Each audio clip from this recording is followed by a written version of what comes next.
Saan ka pupunta? Ganda ng forma mo Sir Edward. Gigimik ba tayo o tatakas? Ano bang pakialam mo? Ha? So kung tatakas ka man o gigimik ka, pwede mo bang sabihin sa akin kung saan pang ibang lugar na mas okay kaysa dito sa bahay ni Don Fidel?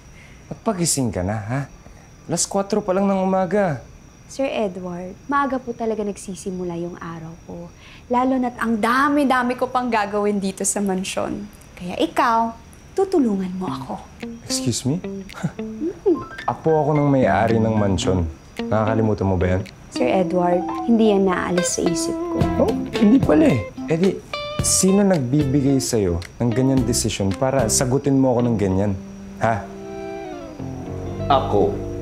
Kung gusto mong umalis ulit, fine. You may go.